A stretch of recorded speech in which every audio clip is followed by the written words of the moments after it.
Minum darah dan memasak daging mangsa untuk dijamu kepada rakan-rakan. Itulah kekejaman yang telah dilakukan oleh Nikolai Espolovich Zhumagalev, seorang pembunuh dan perogol bersiri yang telah membunuh sekurang-kurangnya 10 orang mangsa dalam 3 peringkat. Zhumagalev yang juga seorang nekrofilia, iaitu individu yang mendapat kepuasan berhubungan badan dengan mayat, turut digelar sebagai The Metal Fang atau The Kazakhstan Cannibal kerana bertindak minum dan makan mayat mangsa yang dibunuh beliau. Zhumagalev dilahirkan pada 15 November 1952 di Uznagash, Kazakhstan dan merupakan satu-satunya anak lelaki dari 5 saudara. Ayah Zhumagalev berasal dari Kazakhstan dan ibunya berketurunan Belarus. Zhumagalev pernah belajar di sekolah berteraskan kenderaan dan pengangkutan serta terlibat dalam perkhidmatan ketenteraan di Samarkand dan Otar. Pada tahun 1973, Zhumagalev telah membuat 2 permohonan pada tahun itu, iaitu untuk belajar di Universiti Kazakhstan dan memohon kerja sebagai pemandu. Namun, nasibnya agak tidak baik kerana beliau telah gagal untuk kedua-dua permohonan tersebut. Zhumagalev telah mengambil keputusan untuk mengembara ke Ural, Siberia dan Murmansk, di mana beliau semula melakukan banyak pekerjaan seperti juru elektrik, pelayar dan juga operator jentolak. Pada tahun 1977, Zhumagalev telah kembali ke Uznagash untuk bekerja sebagai bomber. Tidak lama kemudian, beliau telah didiagnosis dengan 2 penyakit kelamin iaitu sifilis dan trichomoniasis. Zhumagalev terus menyalahkan wanita-wanita yang pernah ditidurinya sebelum ini dan telah menanam kebencian terhadap wanita. Pembunuhan pertama Zhumagalev berlaku pada tahun 1979 di bulan Januari, di mana beliau telah membunuh seorang wanita yang sedang berjalan sendirian di kawasan yang dikenali sebagai Uzun Agash dan Maybulak. Zhumagalev dikatakan telah menghampiri mangsa dari belakang dan menarik mangsa ke dalam semak dan merogol mangsa. Zhumagalev dengan kejam telah mengelal leher mangsa sewaktu mangsa dirogol dan beliau telah minum darah yang terpancut keluar dari kerongkong mangsa. Beliau juga telah memotong payudara, organ dan beberapa anggota tubuh mangsa dan memasukkan ke lambik galas lalu membawa pulang ke rumahnya. Beliau dikatakan telah memasak daging wanita tersebut dan makan daging mangsa bagi menghilangkan bukti. Zhumagalev ditangkap pihak polis, namun kekurangan bukti telah menjadikan kes ini ditutup. Penutupan kes tersebut telah membuatkan Zhumagalev bertindak lebih ganas apabila 5 lagi wanita telah dibunuh dalam tempoh 6 bulan berikutnya. Sementara itu, pada 21 Ogos 1979, Zhumagalev yang masih lagi bekerja dalam perkhidmatan bomba didakwa telah menembak rakan sekerjanya sehingga maut ketika berlaku pergaduhan sewaktu dia sedang mabuk. Beliau ditahan pihak polis kerana membunuh rakan sekerjanya itu, namun terselamat dari hukuman mati apabila dia didiagnosis mengidap skizofrenia oleh Moscow Sapsky Institute. Beliau hanya berada dalam penjara untuk tempoh 1 tahun. Pada masa ini, polis masih tidak mengetahui bahawa Zhumagalev yang telah melakukan pembunuhan ke atas mayat-mayat wanita yang dijumpai sebelum ini. Selepas dibebaskan dari penjara, Zhumagalev telah kembali ke Uznagash, di mana beliau telah membunuh 3 lagi wanita dan anggota tubuh mangsa dimasak lalu diberikan kepada rakan-rakan beliau. Menurut satu laporan lain, Zhumagalev telah mengundang 3 orang rakannya ke rumahnya untuk makan malam, namun Zhumagalev telah membunuh salah seorang daripada mereka.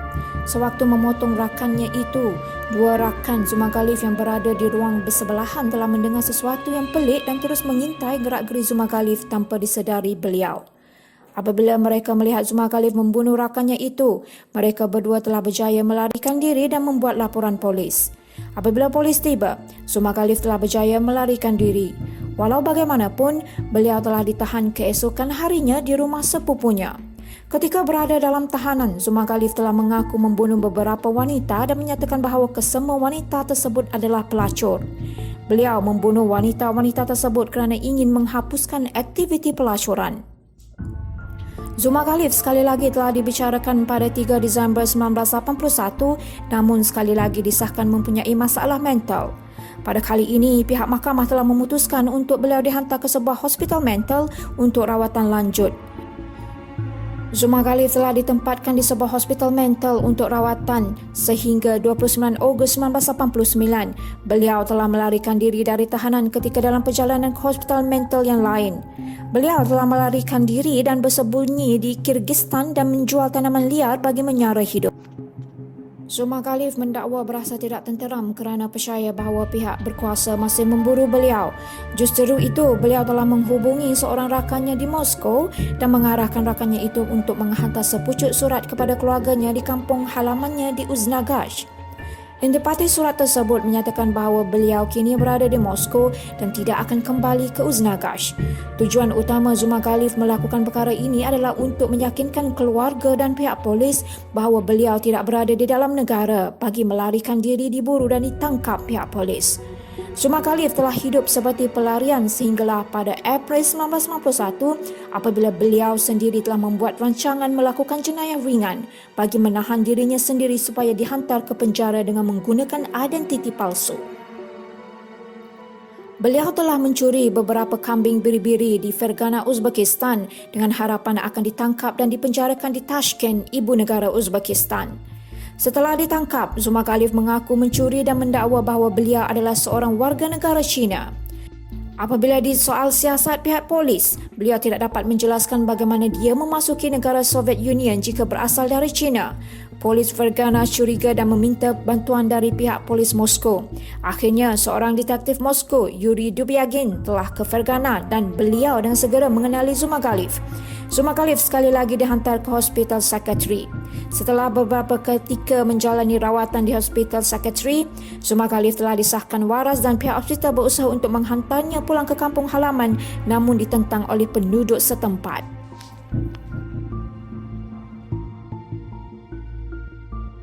Akhirnya, Zuma Khalif ditempatkan di sebuah klinik psikiatri berkeselamatan tinggi yang terletak di atas sebuah perkampungan berhampiran Almaty. Zuma Khalif tinggal di sana sehingga ke hari ini dan bekerja sebagai pembaik pulih.